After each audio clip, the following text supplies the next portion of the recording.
Minimalists.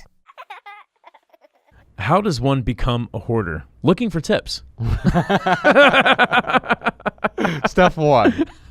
Hoard. How might your life be better with a hoard?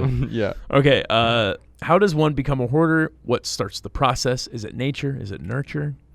So here's my pithy answer for you. Letting go is not something you do. It's something you stop doing. And so if that's true, I mean, you stop clinging, well, then hoarding means you start doing something. I know sometimes we hear advice from self-improvement gurus or whomever, and it's always about doing something, taking action. Of course, action is an important step, but when we take action first without an understanding, we often take actions that move us in the wrong direction. Letting go is not something you do. It's not an action.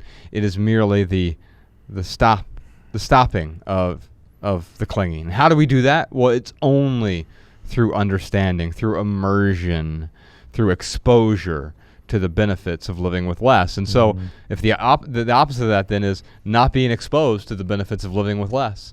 How did I become a hoarder is the only question I can answer here. And it's because I didn't understand what enough was. How does one become a hoarder? When they think they are not enough. Tweet that podcast, Sean. So my pithy answer, it's an oldie but a goodie. Clutter is the physical manifestation of what's going on inside us. So yeah, there's something much deeper going on.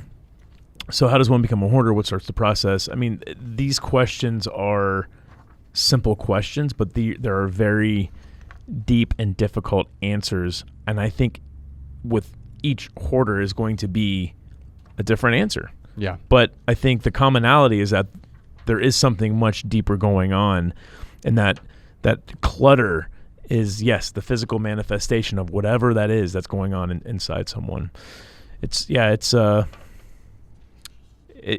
wish, there was something where you'd be like, well, here's what it is. You had trauma in your life, so now you're a hoarder. And and maybe that's true, but it's so universal. Right. That, yes, we have all had trauma. Sure. Undoubtedly. Even someone who grew up as idyllic as Bex, my wife, she grew up on a farm in Minnesota with middle-class parents. The dad's an attorney, a stay-at-home mom. Are her parents still married? Yes, still married.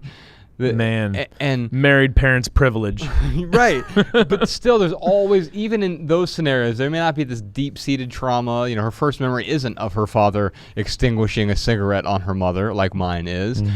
But the traumas still exist nonetheless. And while she may not be as predisposed to become a hoarder, she certainly could. There are plenty of people who grow up in quote-unquote normal or seemingly normal circumstances who develop some sort of disorder up to and including, and maybe even extending beyond, a hoarding disorder.